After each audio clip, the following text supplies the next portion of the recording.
So, what do you see on Prabhupada's face there? There's no right or wrong answer, but what do you see? Compassion. Did you say that? Yeah. You see many things, but most of all you see compassion. Prabhupada cared enough to come. If he was a traditional Swami, if he was a, quote, regular guru, he never would have crossed the ocean to associate with people like me. So, to me this video is really proof, it's powerful evidence that to be close to Prabhupada, you don't have to have seen him physically. This person is just a young guy from the UK, obviously a little tech savvy. He made this offering, and so we can all have that relationship with Prabhupada by living in the light of his Vani, his vibration. So now we're going to go to that lesson, right? So there's the slide we saw last night, continuing our plant-based images, his ISKCON branch. So that is the beginning of Prabhupada's outdoor preaching. All summer he was indoors. First he was in the Bowery, then he was at 26 2nd Avenue where he incorporated ISKCON, and then much to the dismay of his first followers, in October he announced, now we're going to take the chanting out to the parks. And they were scared. They didn't want to go. But they followed him. And his bravery and ecstasy emboldened them to follow him. So yeah, if you ever go to New York, you must hug the tree. Sit there and chant. And I did that one day for a couple of hours, and sure enough, once in a while some devotee would come in. You know, people from all over the world come. It's like a holy place, and they circumambulate the tree, and then they hug the tree, and they chant to the tree. So, his ISKCON branch. Well, that was 1966, these pictures, the East Village Other, popular underground paper of the day. In 76, Prabhupada returned to New York because they were celebrating the first New York Rath Yatra. And Prabhupada, he made a striking analogy, because they were taking him around New York, and he was reminiscing about places that he'd been in the early days when he was all alone. And then they went to 26 2nd Avenue, and Prabhupada said, just like Lord Varaha, Lord Boar, appeared from the nostril of Brahma and quickly assumed a cosmic form, similarly ISKCON appeared from 26 2nd Avenue, which is a little hole in the wall. You know, it's just a nothing, like a hole in our nose, you know, and quickly covered the earth, you know, expanded. Because that's what Krishna wanted, and Prabhupada was ready, as you saw in the poem, make me dance, make me dance. I don't know how I'm going to do this, but I'm your man, Krishna, and you can speak through me. I can't convince these people. So we're, as early as, I think it was March, one of the Prabhupada's first listeners was an attorney who was sympathetic to religious groups who wanted to start what we call in America a non-profit religious organization. His name was Stephen Goldsmith. So Prabhupada approached him to draw up papers to incorporate an international society for Krishna consciousness. And then some people said, why do you want to call it that? People don't know who Krishna is. Why don't you call it God consciousness? And Prabhupada said, oh, if I say God, they'll bring so many gods, you know, from India, or so many ideas about God from the West.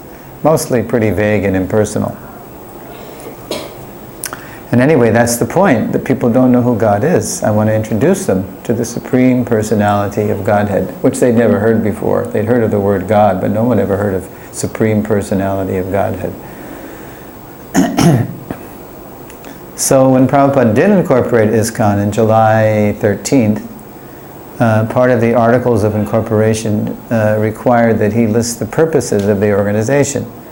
So we're going to read these now, and as you see them, try to think what's the overriding purpose, what's the purpose behind all the purposes.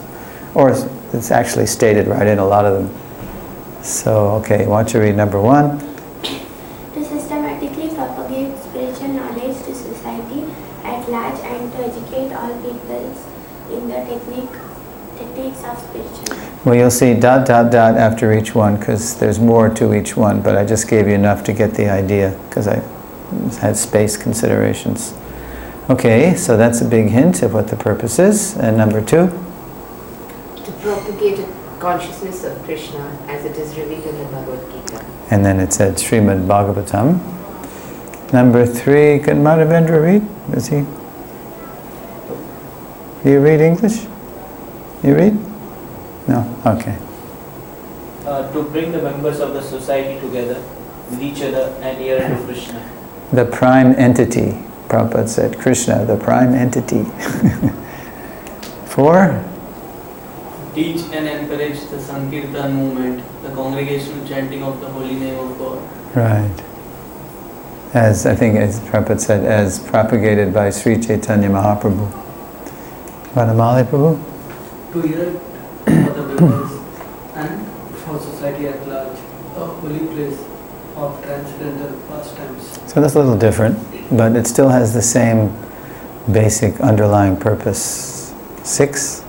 To bring the members closer together for the purpose of teaching a simpler and more natural way of life. Right, see 5 and 6, we're getting into the community phase, the varnashram phase.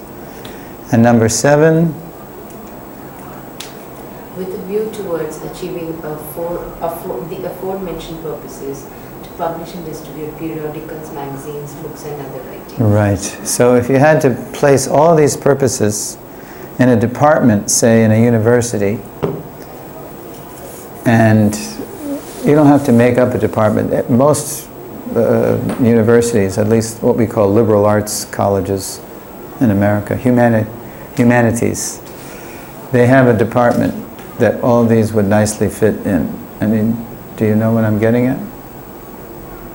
What's the overriding purpose? It's contained in many of, explicitly stated in many of the purposes. What's ISKCON all about? It's for... It's a big. The main purpose is to bring people from all castes. No, but what's the name of the department in the school? I'm trying to get you to think. Most schools have this department. Most... Social welfare. Similar. You're getting there. Not exactly. No, it's that's a little mundane. But I mean, departments, if it's in a modern college, that it is going to sound mundane. Education. It's all about education. Prabhupada said systematic teaching, education, directly and indirectly, all those purposes are about education. That's what we're about. Our own education and education of others. That's what the marathon's all about. Waking people up. Tamasi ma, jyotirgama. Don't stay in the darkness, come into the light. So now, there is the picture, as I mentioned, when Prabhupada came to Butler, Pennsylvania, Sally Agarwal called up the newspaper and said, I've got a real live Swami here in my house. Would you like to interview him? Oh yeah, bring him down. So they did. They brought Prabhupada down and right in their office of the Butler Eagle newspaper. They had Prabhupada pose in front of what looks like some kind of oriental painting. And what do you see there in Prabhupada's face? That's an interesting picture to me. How does that strike you?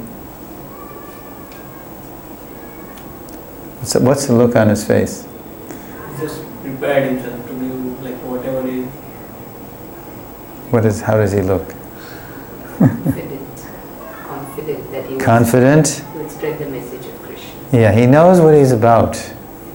He's got a plan. We say those who fail to plan to fail. Mm-hmm. So Prabhupada isn't like that. He hasn't come as a tourist to America to see the Grand Canyon and Disney World and all these places. He's come to teach. And what's he holding? He's holding one of his Bhagavatams, Srimad Bhagavatam. So he looks humble. He looks determined. He's got a purpose. He's got a plan. So now we're going to see over the next several slides in this lesson.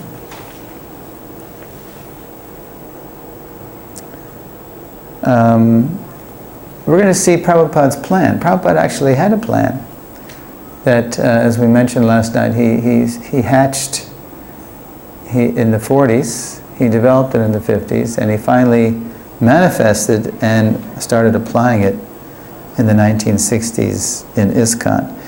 So I owe a debt to one of our sannyasis. He's a Canadian-born Swami named His Holiness. Have you heard of Bhakti Raghava Maharaj? Bhakti Raghava. Yeah. He lost part of one of his legs in Mayapur. He got it blown off when the place was attacked. But for many years, Maharaj has been focusing on making villages, varnashram, like that. And simple living, high thinking. And it was Bhakti Raghava Swami who went into Prabhupada's pre-USA writings and found Prabhupada's plan. Prabhupada actually had this plan, and it was he that actually discovered this. So let's look at the plan. And the plan unfolds in phases. Prabhupada didn't use the word. I used it because it makes it very clear and plain. Prabhupada used the word movements or waves, like Rupa Goswami's waves of the ocean of devotion. So we're going to look at the phases of Prabhupada's plan, and we're going to do it like this. We're going to look at a sample of the phase from his pre-USA writing, and then we're going to see in the next slide how he applied his phases, his waves, when he started ISKCON. So, and these are my names, holy names. He didn't name them like that, but this is what it is. Holy names and holy books. And you're going to see, because what was the event that sparked the expression of this plan? Do you remember from yesterday?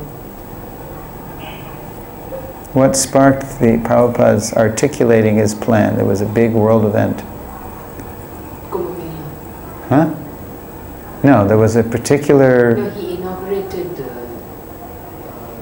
Gita Nagari. Well, but what world event sparked that? To publish it. Yeah, that was the order, but then what world event sparked the articulation of Prabhupada's plan? The assassination of Gandhi. Yes. Remember? Yes. And he already had the plan in mind that he wanted to approach Gandhi to see if he could get, the world leading, everybody knew Gandhi, they loved Gandhi, he wanted to convert Gandhi to Gita as it is so that Gandhi could preach.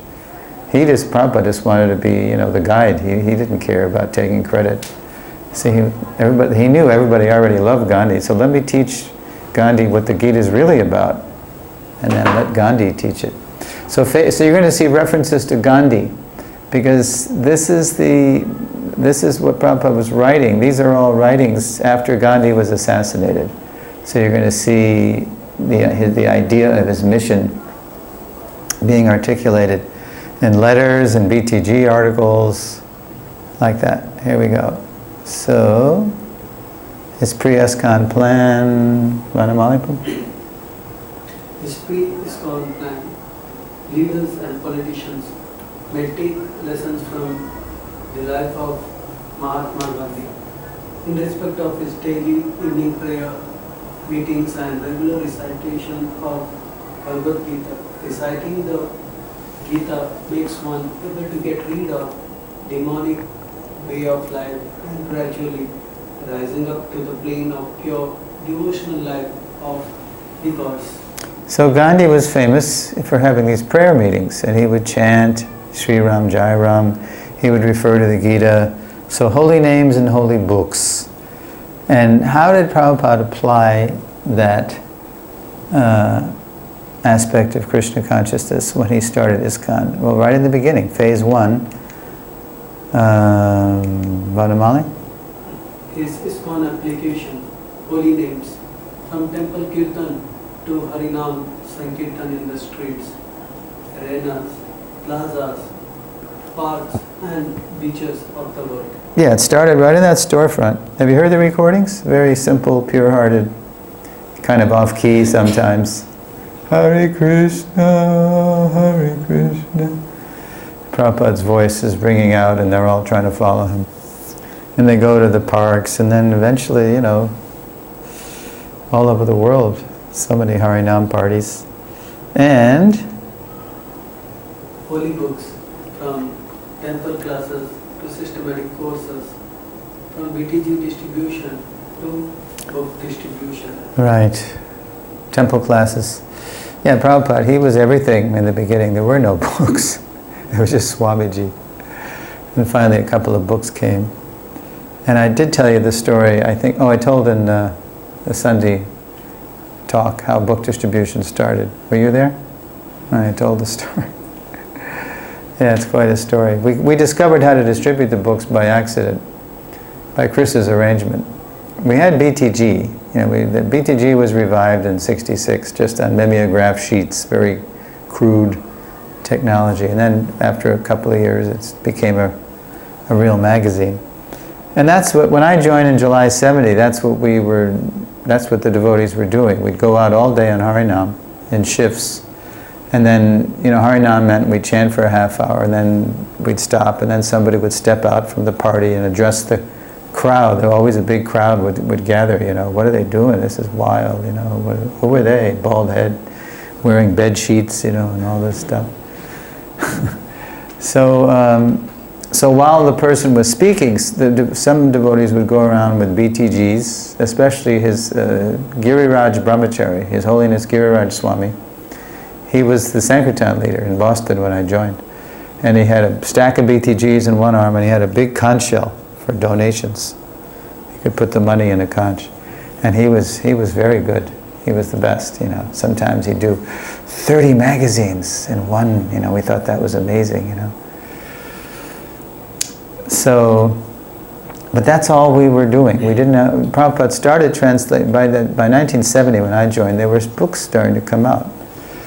But we didn't know how to distribute them. We had an abridged Gita, and we were coming out with a Bhagavatam second canto and chapters.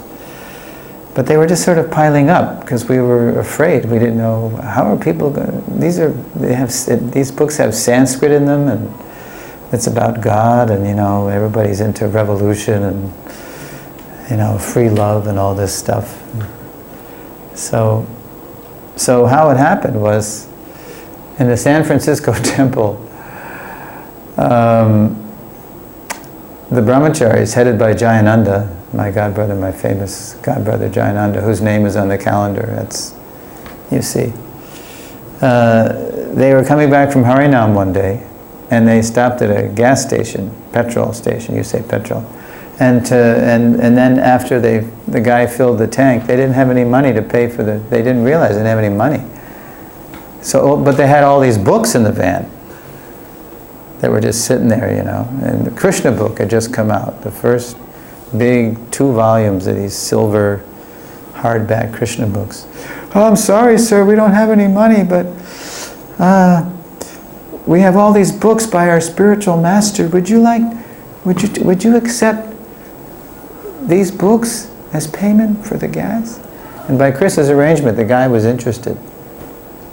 And he let the money slide. And he said, oh, all right. He was respectful to the devotees, you know. And they were amazed. And that gave them confidence. And then they started going, you know, to laundromats. You know what a laundromat is? You know, when you wash your clothes. And then they went to supermarkets. And it started to spread. And they wrote Prabhupada, we're distributing your books. And Prabhupada was so pleased, you know. I thought you would never get it, you know, how to do it. And then Prabhupada said in a letter, I must come to your center because you're distributing my books. And then the word got around, if you want Prabhupada, come. then start distributing his books. So Los Angeles caught on. Los Angeles is in Southern California, and San Francisco is in Northern. So they started a competition, a rivalry. That's where the competition started. So, yeah, holy names and holy books, phase 1, setting the, getting the vibration established, chanting Hare Krishna and distributing books. All right, so phase 2, where's Prabhupada there? Anybody know? Where? Yes. What's Prabhupada doing? Doing devotion. That's the inaugural arti, the first one. Ram Nomi, April 1975. That's right at the end, Prabhupada's offering the fan. And then he blew the conch, and before the Shringa prayers started, you know what Prabhupada did? He stepped out to the front where the railing is, and he just starts addressing everybody, all the people who had come to the Angres Mandir, the whitey, the English temple. And he just starts inviting everybody to come. This is our beautiful Krishna Balaram Mandir, you must come, we're here for you. Yeah, Prabhupada's in ecstasy. And he wasn't even feeling good physically, he was physically sick. But he was in ecstasy there, installing Krishna Balaram. Okay, so phase 2, temples and deities, another Gandhi reference, I believe. Let's see. Manamali, want to read? His pre-ISKCON plan. The mission of Great Gita Nagari must have its aim to rectify the anomalies that have entered into these centers of spiritual education and regenerate them into the sense of spiritual life through exemplary life of devotees. Yes, this is in BTG, where at first Prabhupada was writing letters to the government leaders about how to honor Gandhi, and then later on, when they didn't respond, he started developing his plan in Back to Godhead. So in this article, Prabhupada cited Gandhi's, quote, temple entry movement to show the crucial role temples play in a spiritual revolution. Gandhi was into everybody being allowed to go in the temples, not just, the caste Brahmins were keeping out the masses. But Prabhupada used this, Gandhi's focus on the temples to show, yes, temples are important, but Prabhupada knew what they were for. They were for education, purification. Unfortunately, the temples have become, as Prabhupada wrote, listen to this, temples have become rendezvous of demoniac dance. I mean, it's kind of mysterious. Prabhupada's writing in the 1950s. The temples in India have become rendezvous of demoniac dance. All I can think of is that, young men and women were meeting near the temples, and then they were going off to dance somewhere, I don't know. Instead of celebrating Krishna's dancing, they were just using the temples as social places to make connections. I don't know. It's hard to understand. Rendezvous of demoniac dance. Hence his plan to, quote, regenerate the temples. So, holy names and holy books, and then you have to have a place to invite people to come to. So the temples. So temples and deities. Let's see what the deities. Oh, okay, we're just going to get, okay. So, let's see here. From day one, Srila Prabhupada intended ISKCON's temples to be centers of education, training, and uplifting spiritual association. Okay, let's see how Prabhupada applied phase 2, his ISKCON application. So you want to read? His ISKCON application, temple buildings, from renting storefronts to buying churches and castles to building temples. Okay, so why were the first ISKCON centers in these crummy little places like 26 2nd Avenue and 518 Frederick Street? Because they couldn't afford to buy. That's right. There was no money. So they just started, like Prabhupada, he had no money, so where did he start? In the Bowery, I mean the pits. So from fronts, and then men and money started to come. And so they started buying churches. The month I joined is July 70, and Boston Temple actually had the most devotees of any temple in the movement. There was 50 people there because that's where the press was, ISKCON press, and all the artists were there. There were 50 of us crammed into this. You know what it was? It was a former funeral parlor where they dressed dead bodies, prepare bodies, to be buried. Meanwhile, that same summer, or that spring actually, out in Los Angeles, the devotees had purchased a church, a Methodist church, which to this day is called New Dwarka. And so they started buying up churches when they got a little money. And then in Europe, when the devotees went to Europe, they got castles under Bhagavan's supervision, management. They started buying castles, and in Germany they were called Schloss. And then devotees started building their own temples, Vedic-style temples. Okay, now what about the deities? Temples and deities. So, read that. Deities. From deity paintings to importing deities to crafting deities. Yeah. What was the first deity in ISKCON? Do you know? The first? Huh? Well, that was in San Francisco. But in New York City, what were the devotees worshipping? No. But you're close, because the first deities, quote unquote, were paintings.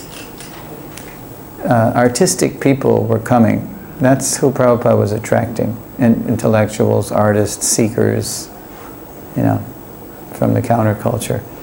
So the first artist who really stuck was Jadharani Mataji.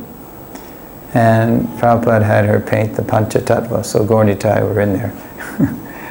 And that's what you saw sometimes in the storefront, in the window. You saw a painting of the Panchatattva. So, and then in San Francisco, we told a little bit last night how, Malati stole those little Indian figures out of the import store basket. And then, I don't think they were even married yet. Anyway, because Shyam Sundar, her husband, when he tells the story, because he was the carver, he was a man of many talents. He just come out with his book too, if you've seen the ad. Chasing Rhinos with the Swami. The whole idea of going for the rhino, Prabhupada said, if you're going to hunt for a rhino, because if you don't get it, then people will say, oh, you can't get a rhino anyway. But if you do get it, they'll be amazed. So Shyam Sundar, Prabhupada asked him if he could carve a deity out of these deities out of these figures. He said, yeah, he was good. He could do a lot of things. But he wasn't even following the principles yet. So he was, on the memoir, he was telling how, while he was carving Lord Jagannath, he was smoking. And he said one day Swamiji walked in, and this is a good example of how Prabhupada very gently and gradually introduced, standards. He said, Swamiji walked by me as I was carving Lord Jagannath, and my cigarette pack was right on the floor, near the deity. So he said, Prabhupada just walked by, saw the cigarettes, took his cane and went, whoosh, and just, scooted the pack over but to the wall, away from the deities. And that was a big hint, right? It's not a good idea that you're smoking while you're, carving the deities. Okay. And then when Prabhupada took his Western disciples back to India, and he started importing deities. He started going to Jaipur and different places to ship deities to the West. That's why you have this year many 40th anniversary. They had it in Vrindavan, because many deities were established in the early and mid-70s under Prabhupada's guidance. Okay, Holy Names, Holy Books, Phase 2, Temples and Deities, Phase 3, Vanamali Prabhu, phase 3, initiation and congregation. Okay, now this phase is a good example of how the phases didn't always happen in the same order in the way Prabhupada applied, because as Prabhupada talks about time, country, candidate, things are not the same everywhere you go. For example, there's Prabhupada performing an initiation in Los Angeles, in the church they bought, in the early 70s. There's a young Hridayananda Maharaj, a young Ramaswara, Tripurari, Karandar, Umapati, all these people. This is Vrindavan Vilasini, my god sister. This is, 40 years ago when everybody was young. Now that was an initiation, and right away, in the West, Prabhupada did initiations right away. Here it's phase 3, but right away Prabhupada's doing initiation. Congregation. Well, this is obviously some man from the East who knows the value of touching the feet of a holy man, a sadhu. It's a whole different universe there, right? So, Vanamali, read that. His pre-ISKCON plan. The third item is to take up the Harijan movement. This movement is a spiritual initiation movement, and this should be organized in such a manner that people all over the world will take interest in it. Right. So taking Gandhi's Harijan, person of God, movement, which proclaimed that everyone, not just Brahmins, are people of God, to a deeper level, Prabhupada identified the disciplines and purifying practices of spiritual initiation as the way everyone can become fit to associate with and serve the Supreme Lord. Gandhi was just rubber stamping, as Prabhupada would say, everybody Harijan. Yeah, okay, everybody's Harijan, that's good, but if you want to become fit to associate with Harijan, with Hari, the janas have to get purified, and you have to go through this diksha vidhan, this purifying process. Like Sanatana Goswami said, just as bell metal, dull, cheap metal, bell metal, can be transformed into gold in an alchemical process by the mixture of mercury, so even the dull, gross human being, if he's initiated by a bona fide spiritual master and follows, he can be transformed into a swan-like, golden personality, recover his original spiritual nature. So, initiation now. In America, to ground Westerners in Krishna consciousness, Srila Prabhupada held initiations in phase 1, and congregations didn't arise until years after Prabhupada's passing away, when many devotees began to move from monastic temple life to working family life. So we were all inside the temples. That's where we all lived.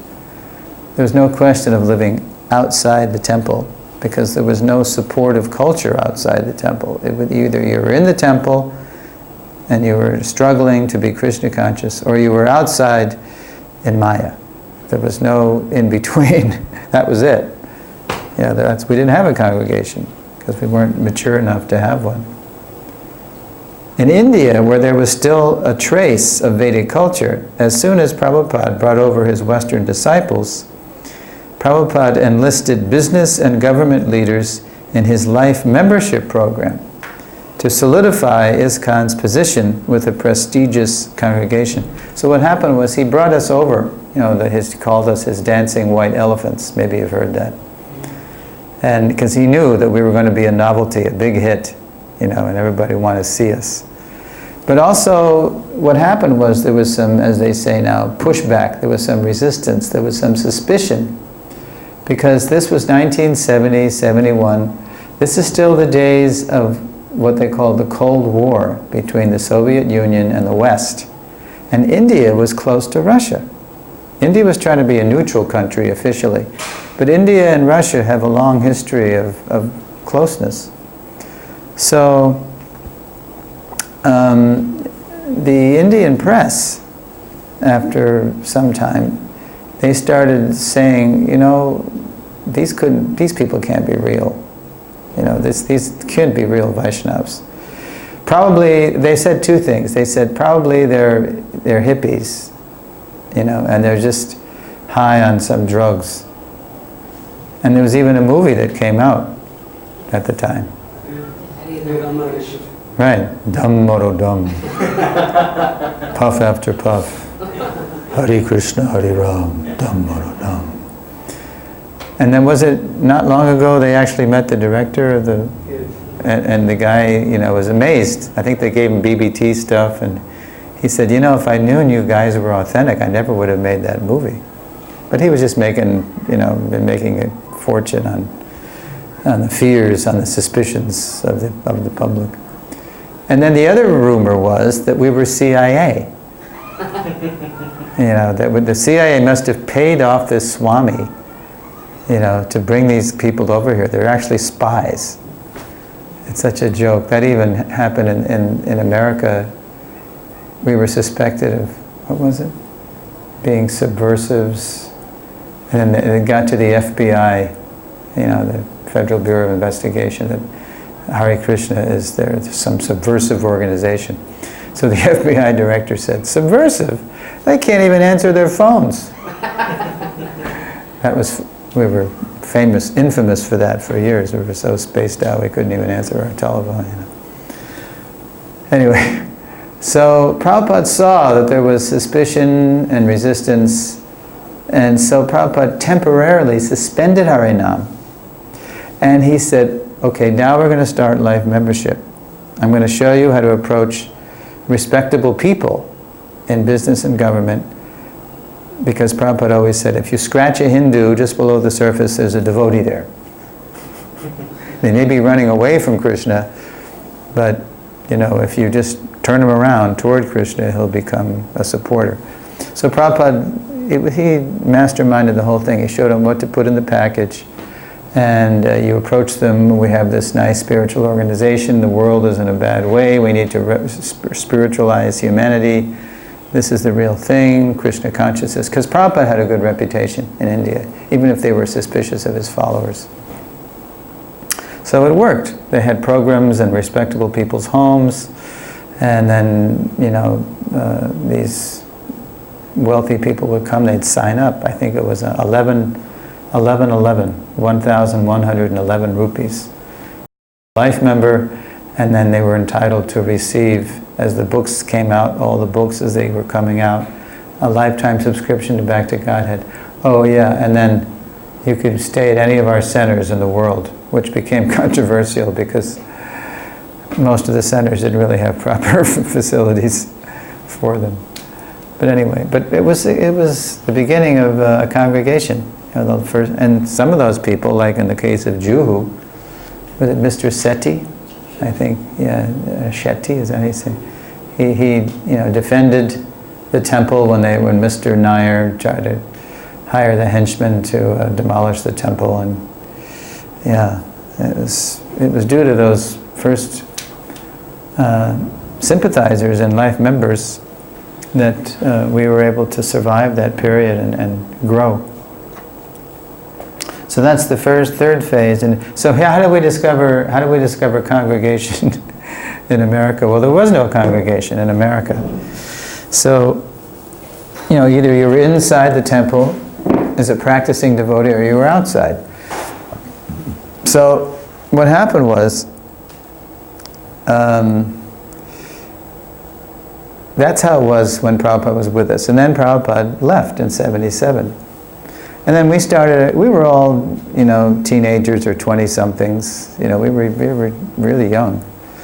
And so, as time passed, we started to get older. And one by one, people started getting desires. Okay, well, I want to get married, I want to... And you couldn't really have a proper place in the temple if you were married. So people started leaving the temples to get married. But the people inside the temples, we were always telling them, no, Prabhu, don't do that. You're going to fall into Maya. You're going to be overwhelmed by the material energy. Prabhu, come back. Don't go, And then they felt betrayed, too, that they're leaving us, and they're going out into Maya's kingdom. But a funny thing happened. These people that left the temples, they would come back to the temples for the Sunday feast. But the people, when they'd come back, they were kind of shunned because the devotees still in the temple knew that, well, they know who Krishna is and they're just in Maya. We can't preach to them, so they just sort of ignored them, right? But then they'd still come. They'd come to the Sunday feast, they'd come to the festivals. And then after a while, the devotees in the temple realized that, well, I guess they're still coming. I guess there are people. And they became the first congregational members. They started to get jobs and get married and get their own place. And once the devotees realized that they were not demons and not, when they matured and realized that they were devotees, then they started to treat them nice and they became congregational members. So it's funny how things played out differently in different parts of the world. So that happened later. And now let's look at, ISKCON application. Initiation early in the West. Initiation early in the West, like conversion early in India, and now worldwide. Congregational ministry, Namahata programs. Do they still have in India what's called life membership? Yeah? Yeah? Okay. Because what you hear mainly nowadays is the congregational ministry, and it's Bhakti Vriksha and Namhata, but that's life membership is an aspect of that, I guess. All temples don't have life membership. It's not so much in America. Yeah. Because here in Chopati there is no system of life membership. They don't have that? No, in Chopati there is nothing. You have it here? No, there is a monthly subscription of initiated devotees. Yeah. Chopati temple. Yeah, that membership, They call it life membership? yeah. Okay. In other words, they're lifelong supporters. And they get benefits, I guess. Yeah. Good. Okay. Now, phase 4.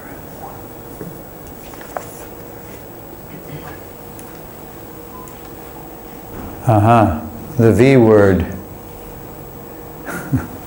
We say in America, the 800-pound gorilla in the room that nobody wants to deal with. Although you're dealing with it in India, if any place, you're dealing with a little bit here. Okay, so It's pre-ISKCON plan. The fourth item is to organize the much discussed caste system as a solution of natural division of human beings all over the world. Nationalistic division of human races is artificial, but scientific division of caste system by quality and work, as envisaged in Bhagavad Gita, is natural. yes, Prabhupada is bold enough to use the phrase caste system, which is practically a dirty word, right? And all you can think of is, people claiming privilege by birth. When I was presenting down in Tiruvananthapuram, Trivandrum in Kerala, a couple of years ago, I asked Bhaktivinoda Swami, why is Kerala so vulnerable to communism? And like he said, it's because the caste Brahmins down this part, they were so abusive to the lower classes that the lower classes just became very susceptible to communism. Workers of the world, throw off your chains, unite, throw off defeat your oppressors. So they began to associate these Brahmins with just oppressive people, and they just rejected their culture and just became communistic. Although he said it's funny, they still observe festivals, that's kind of an artificial thing. So Prabhupada is saying that the real, people are naturally, they fall into natural divisions, but it's not by birth, and it's not by nation. That's also artificial. It's by their qualities and their work. Let's see what else. Read that. But the Gita Nagari will attempt to harmonize such sweet relation between man and God man and the world and God. At such an auspicious time only, the United Nations effort to establish peace in the world will be successful, or the dream of a casteless society of spiritual equality all over the world will be realized in practice. So yeah, the first excerpt was an excerpt from Prabhupada's letter to Dr. Patel. And I think he got a very polite response. It was like, thanks but no thanks. We're not gonna honor Gandhi like by helping you build a Gita Nagari like that. And then this is Prabhupada's essay. I was the one that found this actually. In Gita Nagari, we have a farm called Gita Nagari in Pennsylvania. And so I was going through all these files that the archives had sent us from Prabhupada's papers in India. And I started reading this essay, Interpretations of Bhagavad Gita, written in 1948. And then about halfway through, Prabhupada starts talking about a village based on the teachings of the Gita called Gita Nagari. And there we are in Gita Nagari in Pennsylvania. And I said, hey Prabhus, look at this. Prabhupada's talking about Gita Nagari back in the 1940s. Now this is in 1979 I found this essay. So we thought it was kind of mystical. So yeah, the whole idea is to get people back to a more godly way of life, living. Prabhupada didn't actually talk about self-sufficiency. He talked about living in the lap of material nature and depending on Krishna. Because really only Krishna is a self-sufficient person. We're all dependent. And then we say things to Prabhupada like, but Prabhupada, they say this is backwards, working animals and, simple living. Prabhupada would say, yeah, you have to teach them backwards as forwards. Back to Godhead. And where Gita Nagari is, in Pennsylvania, it's right in a certain part of the country where there's a lot of simple livers. You ever heard of the Amish? Yeah. Amish. Amish, you heard of them? They are isolated from the whole world. Yeah, they're living in the midst of society, but they have their own way of life. They don't use electricity. They don't use cars. They use horse and buggy, horse and carriage. And they have their own economy, and they don't pay taxes, and they know a lot of the simple living skills. And they live off the land. They don't use cows, they use horses for transportation and energy. So the Amish people were very fascinated by us. We were living in Amish country, and they'd come and visit because they heard we worked animals. We milked cows and we worked oxen, the male cow. And they heard that we didn't allow unrestricted mixing between men and women. They liked that because they were also very chaste and conservative and restrained.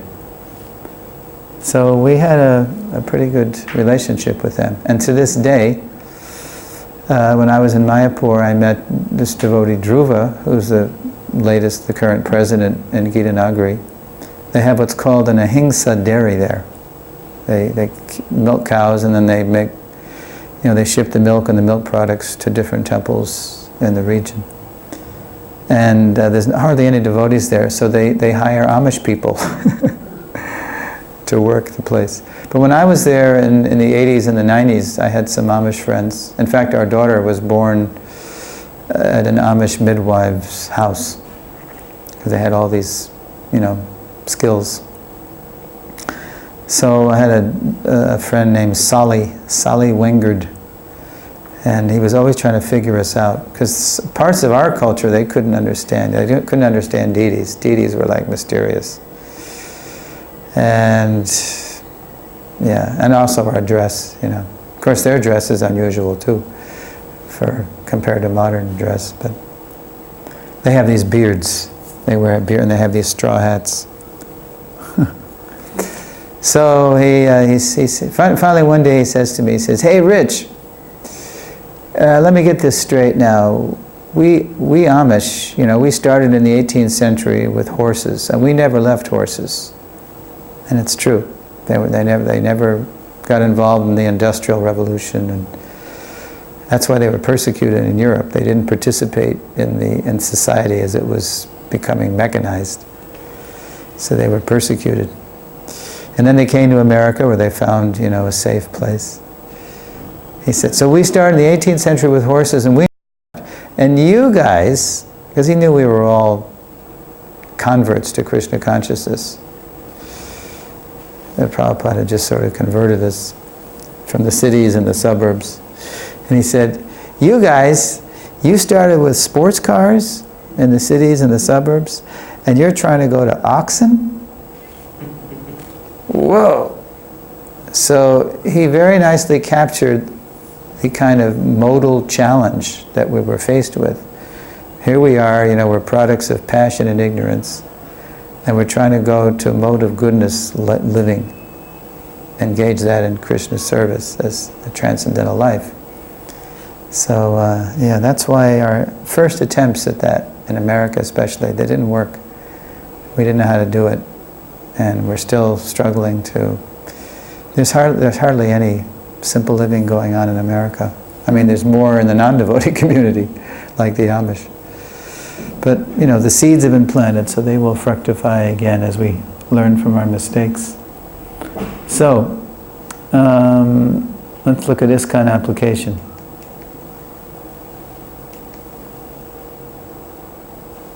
I have only done 50% of what I want to do. The forms have to be done. If they are established, Varnashram will be established. Okay, that's right. An entry from Tamal Krishna Maharaj's diary. To this day, ISKCON's Varnashram application has barely begun. It's the final phase of the movement, and you'll see in the next lesson, which is called his Varnashram Challenge, that Prabhupada saw this phase of the movement, the final phase, as being the phase that would attract everyone to Krishna consciousness. Community development, especially community development, living in the country, and milking your own cows, working your own bulls, and growing your own, so you can actually know what it is. I mean, let's face it, I'm sure this is true even in India, maybe more so in India, that unless you grow it yourself or you're milking it yourself, you don't know what you're getting. It's all coming out of the commercial industry, which doesn't care about anybody's health or anybody's God consciousness or anything. They just care about money. So, that's the big challenge. Last year in Mayapur, there was a fresh attempt to understand Prabhupada's Varnashram phase. So I think, as far as I know, Shivaram Swami is involved with this latest look at Prabhupada's instructions in Varnashram to see how we can really get going with this. Of course, his project in Hungary is pretty exemplary. What is it called? Krishna Valley, I think. No, this is Hungary. That's Belgium. Yeah, I think it's called Krishna Valley. It's not exactly a Varnashram project. It's like a temple in the country, but they do a lot of self-sufficient stuff, canning their own, drying their own food. All right. Let's see.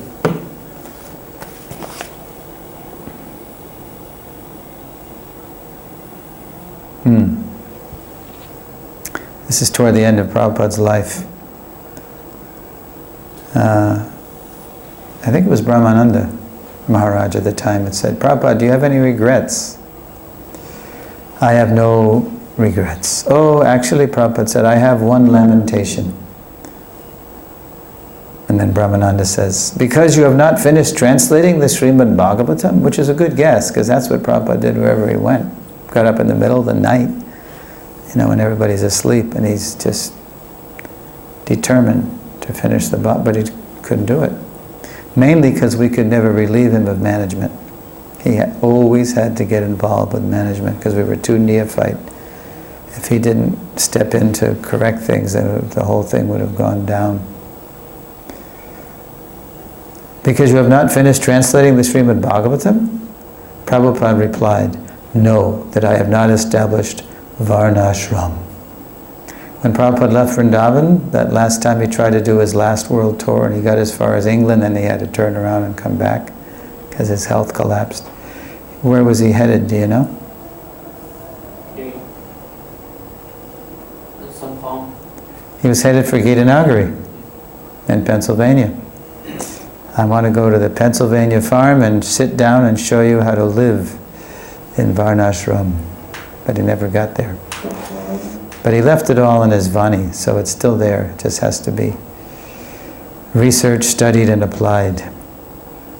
In the next lesson, we'll look closely at what the Varnashram phase of Prabhupada's mission is, as well as what we have to do to prepare for and execute it. Okay, so that's tomorrow night. It's a fascinating look at why it's been such a challenge and such a puzzle and so controversial. By the end of tonight's lesson, we'll be able to describe Prabhupada's mood and mission as expressed in the multimedia Vyasa Puja offering that we viewed, as well as what that offering shows us about how to know and be close to Prabhupada. So what do we learn from looking at that video? Remember? Compassion is what we learned that's Prabhupada's mood. But what do we learn about being close to Prabhupada? It's not dependent on having seen him, right? Because the maker of that video never saw Prabhupada. We should be able to identify ISKCON's 7 purposes, as well as its overriding purpose, which is education. Identify the 4 phases of our founder Acharya's plan to spread Krishna consciousness worldwide. Phase 1? Holy name, holy book. Phase 2? Deities. Temples and deities. 3? Initiation. Congregation. And we saw in that phase how the phases happen in different order sometime, depending on where Prabhupada was, what the need was. Phase 4? Yeah, that's the great, we're just still at the threshold. We're just at the door and looking at it, kind of intimidated by it. Transition. With a better understanding of the conception and unfolding of our founder Acharya's ISKCON mission, we are now ready to take a closer look at its unfulfilled phase, Varna Ashram, why we have been reluctant to embrace it, and what we must do to approach and fulfill it. All right. Any questions? Comments?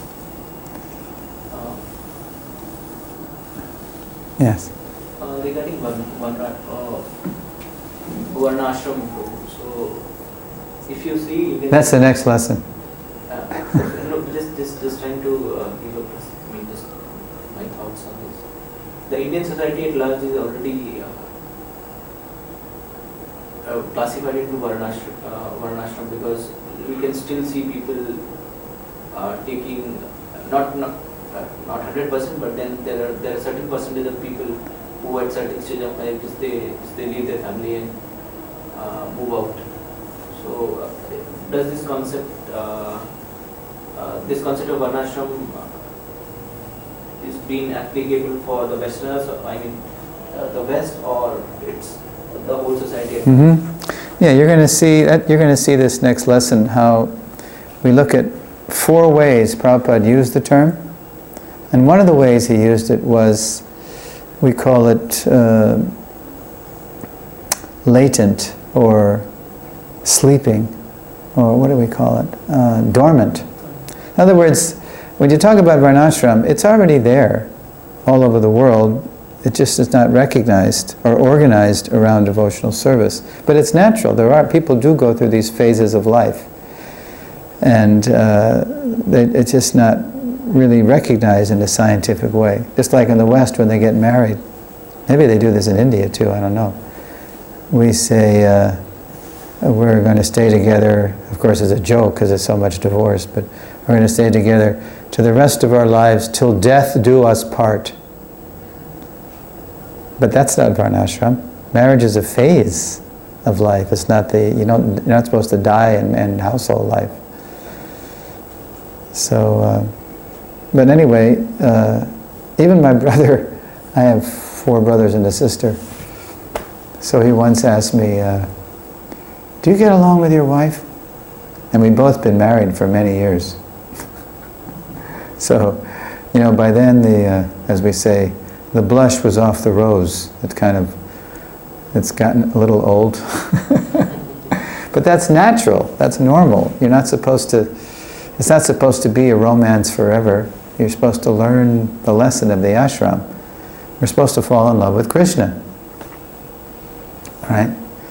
And I laughed, I said, well, it's not what it used to be, and anyway, it's not supposed to be a perpetual Hollywood fantasy. You're supposed to outgrow it. So there's no need, ultimately, to even be together anymore. So afterwards he said, yeah, that makes a lot of sense. But you have to know the purpose of life to see that. If you think the purpose of life is to be in a romance till you drop dead, then it doesn't make any sense. It starts with you're not this body, your spirit, soul, and what's the goal of life is to return to God. So yeah, let's look, in the next lesson you'll see how it's all over the world, naturally. It's because it's Krishna's system, because he says, Chaturvarnyang maya shrishtam guna karma vibhagasha. So there already are different kinds of people, there already are different phases of life, but it's not really recognized in a scientific way to, go back to Godhead. It's there, but it's either denied, or it's misused, or it's ignored, or... Okay. You said that in the initial months or years when ISKCON just started, all the devotees were staying in the temple, nobody was staying outside. Hardly. And then when people started leaving to find a suitable life partner and getting married, what made them believe they could get? Because you said all the devotees were staying indoors. So what made them think they would find suitable partners outside even after? Well, sometimes they would leave in twos. Sometimes they would leave from the temple. Or it didn't usually happen like that. Or here's what happens. Sometimes devotees were matched in the temple, by the authorities. And, not using jyotish or anything. And most of those didn't last at all because they were not done with any forethought or any kind of art or science to it. They were just thrown together. And then, especially if they had, you're really married when you have a child, then you're really married, right? And then it's no place for a family, to be inside the temple. So then they move out, to see if they can get work and get their own place. It happened in different ways, but it was kind of understandable, because just like when you plant a tree, when the tree is small, you fence it in and you tie it to some post or something. You protect it. You give a little barrier. So we were all so neophyte that we had to be it had to be like that. We were huddled in these little urban communes, just so we could take a first step, in Krishna consciousness. Otherwise, we were too vulnerable, too weak to live amidst the people and maintain any kind of standards. So what was Srila Prabhupada's mood at that time when this happened? Did he approve it consciously, or what is that? Yeah, he was encouraging that. He was encouraging devotees to stay in the temple. No, when they decided otherwise. Well, that mainly happened when he left, after he left. Because, don't forget, when he left, 1977, he started ISKCON in 66, so the oldest devotee was an 11-year devotee. Most of the devotees joined after 1970, that's when it really boomed, mushroomed. When I joined in 1970, there were about 35 centers. There was maybe 1,000 people in the movement. Maybe not even that, you know. But it really mushroomed in 70, 71. And then it got up to 4,800 initiated disciples, not even 5,000. So, yeah, Prabhupada was encouraging everybody to follow the temple program. You know, go to bed early, rise early, go to all the classes. You know, he had a whole full day, Hare Nam and book distribution and classes. It was really rigorous. Yeah. Unlike me, I'm not rigorous right now.